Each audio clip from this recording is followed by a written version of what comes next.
Voilà, c'est un journal qui va dans tous les sens et nous vous demandons de bien nous en excuser pour toutes ces interruptions dues à des coupures d'électricité. Nous ouvrons donc ce journal par cette information. La commission ad hoc de validation des dossiers aux législatives du 11 octobre prochain vient de livrer son verdict. À l'unanimité, les participants ont validé l'ensemble des listes à l'exception de 4 d'entre elles. Il s'agit de l'indépendant Nabas Nogo, de la liste du Prit Lanaya dans les Bangwa, de celle de Fassokrate dans le cadre du Ogo et de la liste du PRDF dans le Gourmand. Maxime Zongo reviendra plus en détail sur ces délibérations au cours de nos prochaines informations. Léo accueille depuis hier les députés de la Commission des Affaires étrangères, de la Sécurité et de la Défense, KZ, du CNT. Ils se retrouvent pour discuter de la synergie d'action entre les médias et le Parlement en vue du renforcement de la diplomatie parlementaire. Une rencontre destinée aussi à donner une bonne visibilité aux actions de la KZ.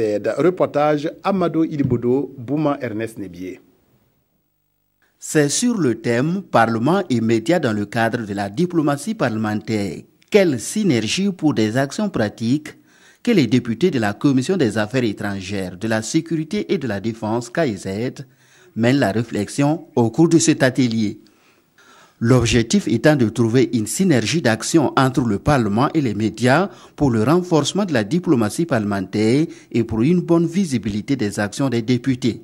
C'est dans le sens de pouvoir travailler dans une synergie d'action avec les médias que nous avons organisé ça. On nous dira que nous sommes à la fin de la transition et puis on mène, mais toujours est-il que si nous posons une base, même quand le Parlement sera élu, ils vont aller sur cette base. Nous allons mettre des jalons pour permettre de travailler avec la presse et d'avoir une certaine synergie d'action. Pour mener à bien la réflexion, la KZ a fait appel à Lukman Sawadogo, directeur du journal du soir. La diplomatie parlementaire, qui est une diplomatie de contact, de relation, donc une diplomatie qui est un peu une diplomatie à la recherche d'influence, pour tirer profit, trouve forcément son compte dans le rôle que jouent les médias. Parlementaires et médias, les députés de la KZ seront formés au cours d'un second atelier sur le rôle et la place du CNT dans la procédure d'adoption des conventions internationales.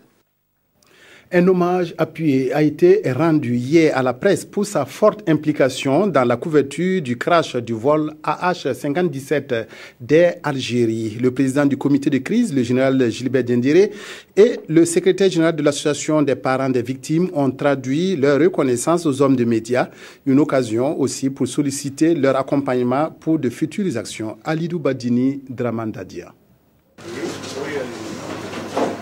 C'est un cadre voulu par le comité de gestion de crise du crash de l'avion Air Algérie pour dire merci à la presse mobilisée depuis la fatidique date du 24 juillet 2014.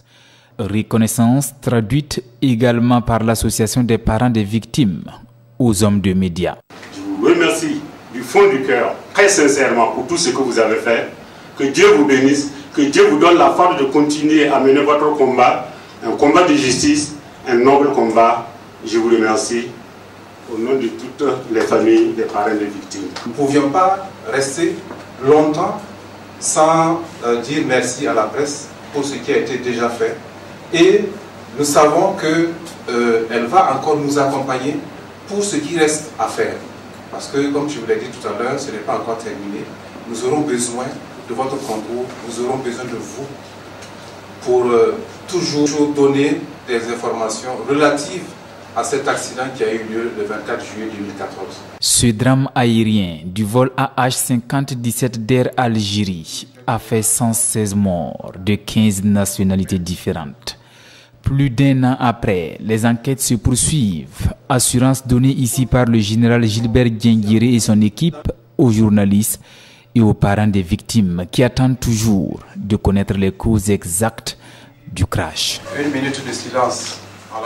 Les étudiants en droit déjà dans le prétoire. Un concours national de plaidoirie en droit international humanitaire leur a permis de s'exprimer. Organisé par le comité international de la Croix-Rouge en collaboration avec l'université Ouagadougou, ce concours a désigné une équipe pour représenter le concours régional en octobre prochain à Niamey. Reportage Koussoum Koulibaly, Ismaël Duloma Sirima.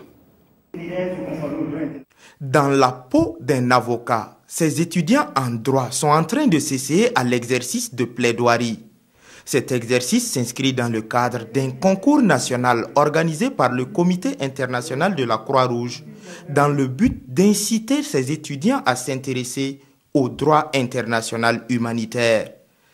Dans un monde de plus en plus en proie à la violence et à des crises humanitaires aux conséquences incalculables, l'essentiel, c'est de se souvenir à chaque instant de notre condition humaine et de la nécessité de préserver un peu d'humanité dans des situations aussi extrêmes que les conflits armés. C'est sur ce thème de conflit armé que les finalistes se sont opposés.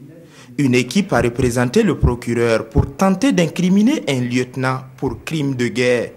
Mais la partie défenderesse est celle qui a convaincu le jury. Les étudiants sont les futurs décideurs de demain et donc ils auront à avoir différents postes de responsabilité. Donc il est important que ces étudiants-là puissent déjà, dès l'université, être informés qu'il existe un droit même en période de conflit armé. À l'issue de ce concours national, une équipe a été composée pour représenter le Burkina Faso à un concours régional de plaidoirie en droit international et humanitaire qui se tiendra à Niamey en octobre. L'ONG Jipaigo, en collaboration avec le ministère de la Santé, a lancé le projet Extension durable de la planification familiale post-partum. Le post-partum est la période qui intervient entre l'accouchement et l'arrivée des premières menstruations. Ce projet vise à accroître de 15 à 25% l'offre de services de planification familiale. Mokhtar Ouedraogo et Solange Guigma. Ce projet va consister à mettre à la disposition des femmes qui font des grossesses rapprochées et fréquentes une large gamme de méthodes contraceptives pour leur permettre de survivre pendant le postpartum, période allant de l'accouchement à l'arrivée des premières menstrues. Ces méthodes sont entre autres le DIU par exemple qui peut être donné dans le postpartum, il y a les implants qui peuvent être donnés dans le postpartum, il y a même la maman méthode d'allaitement maternel et d'aménorrhée, qui est la méthode naturelle par excellence. Il y a beaucoup de méthodes, mais le counseling explique à la femme toutes ces méthodes-là, les avantages, les quelques effets secondaires possibles pour que la femme choisisse librement. On n'impose aucune méthode à une femme. L'extension durable de la planification familiale dans le postpartum entre en droite ligne avec le plan de relance du ministère de la Santé pour le renforcement des services de planification familiale. Nous sommes allés du constat que les besoins en matière de contraception ne sont pas couverts dans notre pays et les gaps sont importants.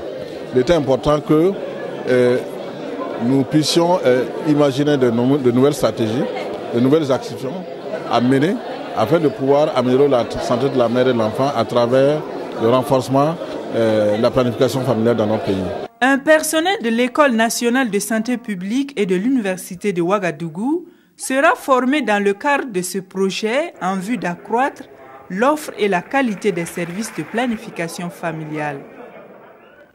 Une assurance climatique en étude au Burkina, elle devrait être mise en œuvre au profit des petits producteurs dans le Sahel pour faire face au choc climatique. Cette assurance climatique devrait renforcer la gestion des risques liés au climat. L'étude a été menée et ses résultats sont soumis à un atelier initié à Ouagadougou. Mokhtar Ouedraogo, Céline Iliboudo.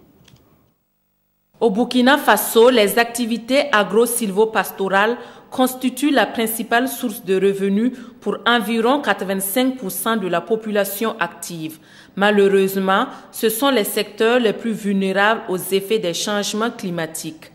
De ce fait, le gouvernement burkinabé, avec l'appui financier du Japon, dans le cadre du TICAD 5 Changement climatique, a initié une étude de faisabilité sur l'assurance climatique. Ça consiste concrètement à faire en sorte que lorsqu'il y a une survenue de sécheresse et que les producteurs perdent des récoltes ou du bétail, qu'il y ait un système qui leur permette donc, tout comme nous assurons nos véhicules, nos maisons, et aussi ils auront la capacité d'assurer leur production. La mise en œuvre de l'assurance climatique va renforcer la résilience des agriculteurs face au choc climatique. On a un peu plus d'autonomie dans la mesure où en payant une prime qui est de niveau acceptable pour le producteur, lorsqu'il y a une survenue d'un risque, lorsque le risque vient, on pourra lui payer un revenu qui pourra lui permettre de subvenir et de combler le déficit de revenus. L'étude de faisabilité sur l'assurance climatique a porté sur 7 villages de la région du Sahel.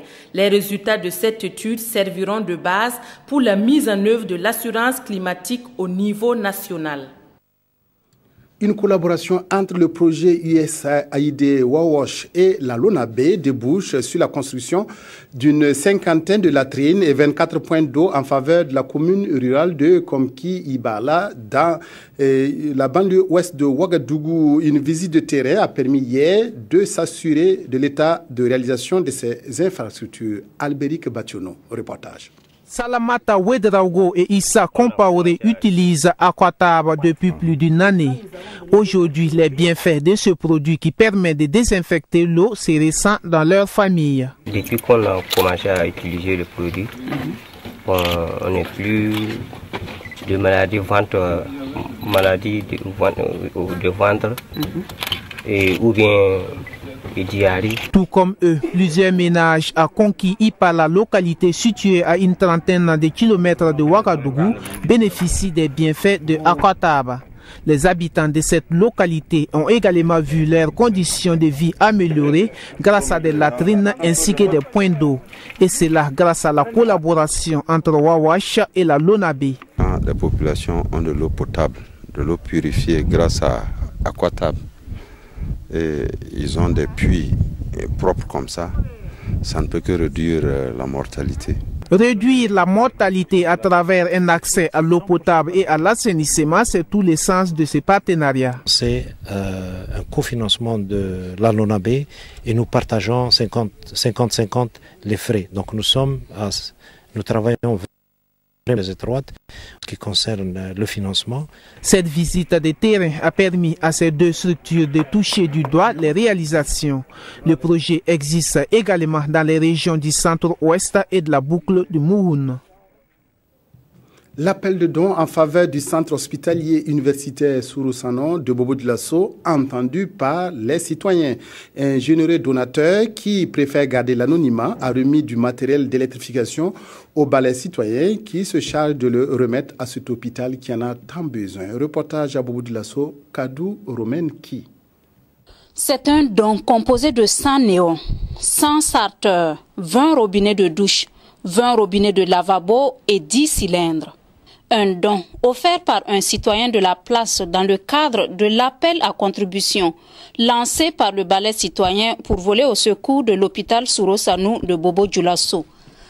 Après avoir pendant un certain temps vécu à l'hôpital avec les malades, avec les travailleurs, avec même la direction, nous avions décidé d'apporter notre contribution citoyenne à cette structure qui peut nous accueillir à tout moment. Nous sommes heureux ce matin donc de recevoir de la part d'un citoyen de la ville un don substantiel dans le domaine notamment de la quincaillerie, des éléments d'électrification, etc. Et pour pouvoir éventuellement donner à cet hôpital-là quelques matériels qui lui manquent. L'opération qui a commencé depuis début juillet se poursuit et le balai citoyen compte sur toutes les bonnes volontés en vue d'atteindre les objectifs escomptés. Cet hôpital prend en compte les malades d'hépatite, la lutte contre les hépatites au centre d'une table ronde initiée à Bobo-Dioulasso par l'association ASSO contre les hépatites virales. L'hépatite virale, infection négligée au Burkina, a été le thème développé au cours de ce rendez-vous. Il s'agissait de sensibiliser la population sur les risques de ces maladies virales. Moumouni Baro à Bobo-Dioulasso pour les précisions. Voici un foie normal. Celui-là est plutôt rongé par l'hépatite virale. L'hépatite virale, c'est une inflammation du foie causée par les virus nommés A, B, C, D et E. Mais intéressons-nous à l'hépatite B et C qui provoquent plus de dégâts au Burkina Faso. Les modes de transmission sont à peu près les mêmes pour le B et le C, mais à des degrés différents. Pour le B, c'est sexuel, les rapports sexuels non protégés, c'est de la mère à l'enfant. On a également notre mode de vie, les brosses à dents, les rasoirs, etc. qu'on se partage. L'hépatite peut être également provoquée par l'effet nocif de certains médicaments, mais aussi par la prise excessive de l'alcool. Pour mettre fin à cette pathologie, une association dénommée Asso contre les hépatites virales au Burkina Faso mène déjà les actions de sensibilisation.